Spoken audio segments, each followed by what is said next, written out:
Well, there's about 30% chance of rain and thunderstorms tonight, but Saturday is looking like it could be all right. Sunday, we will see those thunderstorms come back again. I'll have those full weather updates for you later on in the 6 o'clock report.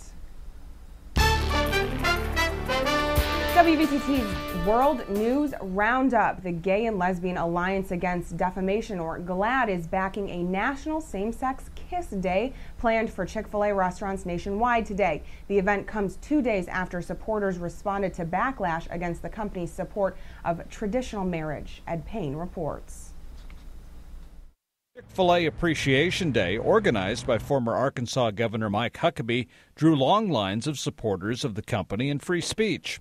Chick-fil-A, which said it was not involved in creating the event, says it set a sales record that day.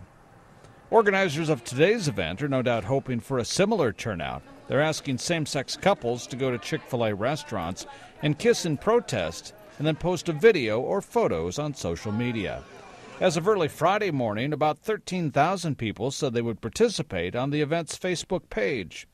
Meanwhile, the Chick-fil-A controversy is getting some mentions by politicians.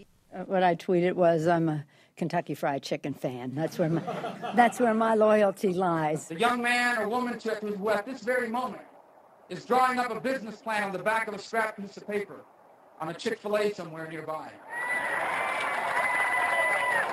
The controversy started last month when Chick-fil-A president and COO Dan Cathy told a religious news service they support the biblical definition of the family unit. The chairman of LGBT rights group Wyoming Equality says the company should stick to what it's best at. It would really be nice if Chick-fil-A would just get in the business of making great chicken and stay out of the business of equality. I'm Ed Payne reporting.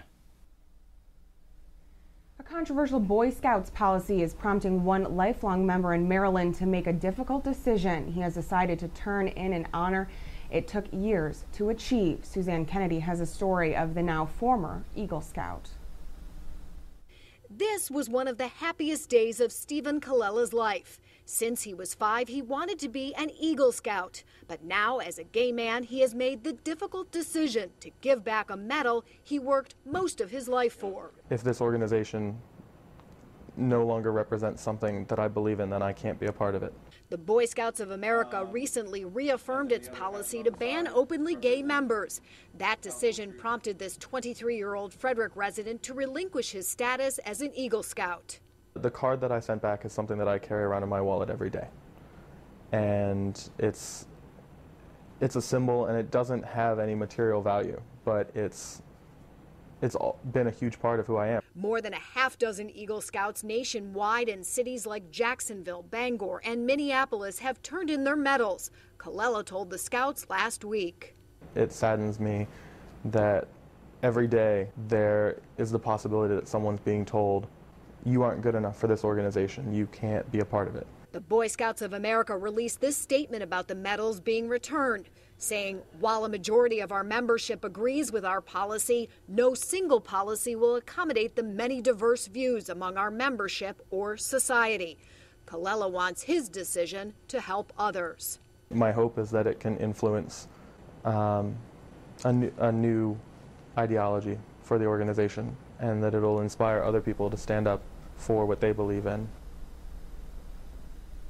2 men accused of stealing rare and expensive cars in the San Diego area have pleaded not guilty. Police say the men stole them and chopped them up. Allison Ash has more. This is a rare 2005 Ford GT valued at more than $250,000. Only 4,000 of them exist. But this is how detectives found one that was stolen from a Rancho Santa Fe home, chopped into pieces. These are the men accused of doing it. The judge ordered us not to show you the faces of 30-year-old Gabriel Castano and 48-year-old George Moore. San Diego police have linked the men to 3 residential burglaries. February 16th in University City, jewelry, computers, and a 2006 Porsche Cayman were taken. June 12th in La Jolla, more valuables taken, along with a 1995 Porsche Carrera. And sometime in mid-June, the theft of that Ford GT.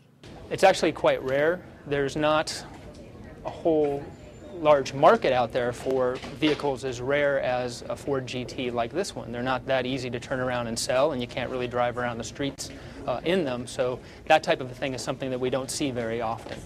San Diego police showed us some of the loot taken in the burglaries. There was a lot of silver serving pieces, platters, bowls, serving pieces, that kind of thing. And that's not all. Jewelry, samurai swords, cameras, even a tiki were found in the possession of Castano and Moore. The detectives found it all when they followed up on a tip. When our auto theft detectives went to the warehouse in San Marcos, they did locate the Porsche that was stolen in La Jolla, but they also located a vehicle that had been chopped into small pieces. They later learned it was the Ford GT. Now they're looking for other suspects and for the owners of all this stuff.